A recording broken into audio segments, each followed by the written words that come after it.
Did you know that did you know that approximately 1 in 4 women ages 18 and older in the United States have been a victim of several physical violence by an intimate partner in their lifetime? If you or someone you know is experiencing a domestic violence relationship, know that you are not alone. There is help, so don't be afraid to speak out. Many women are afraid to speak out on abuse because they may feel like they are putting their children or themselves in danger due to threats, blackmailing, and lack of financial support from their spouse. This is a serious problem within relationships, but it becomes an even bigger problem when children become victims to this abuse. Good morning, ladies and gentlemen. My name is Diana Flores, and I grew up in a very dysfunctional family that involved domestic violence. Every young child dreams about becoming someone big when they grow up. Either they want to be a superstar, an astronaut, princess, or fireman. I never wanted to be none of the above, just happy. Growing up as a child in a very dysfunctional family isn't easy to experience.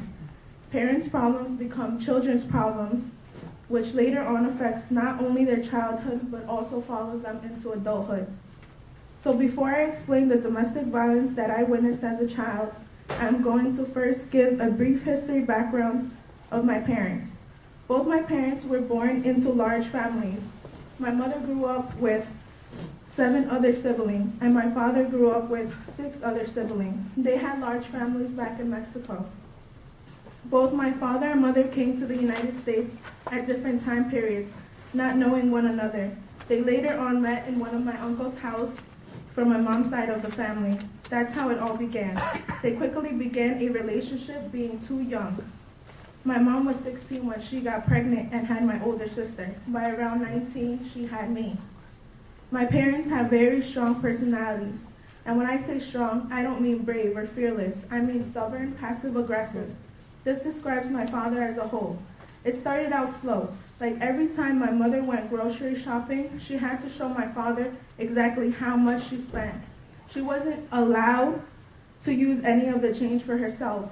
Soon on, my mother wasn't even able to leave the house without telling my father where she was going, not even to the corner store. My mother no longer had a life outside the house. She slowly started losing contact with her own family. My father would come home intoxicated more frequently, and my little family of 4 suddenly started to crumble to pieces.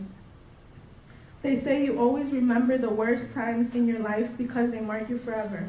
Well, one night when I was sleeping with my older sister, I was woken up by sudden yelling, a conflict between 2 adults that no child should have to witness. Between the blur in my eyes and the yelling around me, I realized that it was my parents having an altercation. I witnessed my father waking up my mother, pulling her out of bed by the hair and dragging her along to the kitchen to wash dishes that she had left in the sink that same night, and my mother yelling him to stop. At the age of 6, I witnessed this that changed my life and a memory that only I can remember. 1 in 15 children are exposed to intimate partner violence each year, and 90% of the children are eyewitness to this violence. My parents imagined having another baby and getting married would help resolve the situation, but it only made the problem that much worse.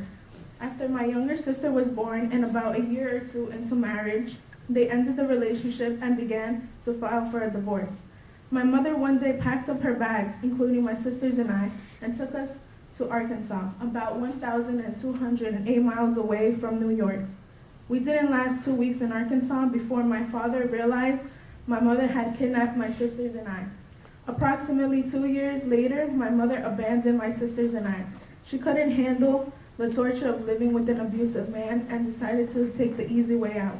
My mother had been undergoing psychological abuse for so many years.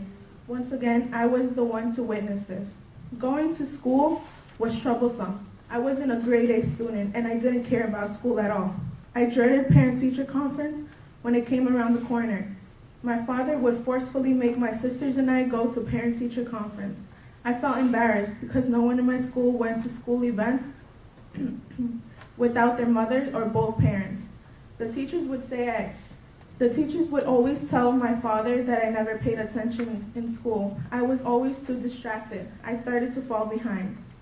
I learned that no one can change who you truly are, and when you treat one person a certain way, everyone that comes into your life you will eventually treat the same as the last person. The cycle of violence was not broken when my mother left. It continued on to my sisters and I.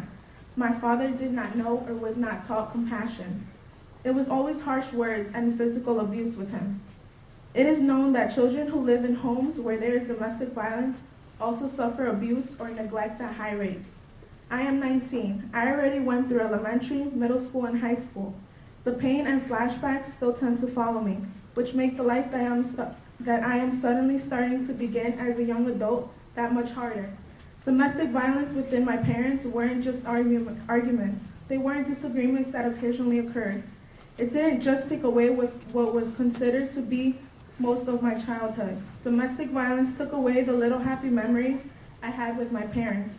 Domestic violence victims face high rates of depression, sleep disturbance, anxiety, flashbacks, and suicidal behavior, and I am one of them. Thank you.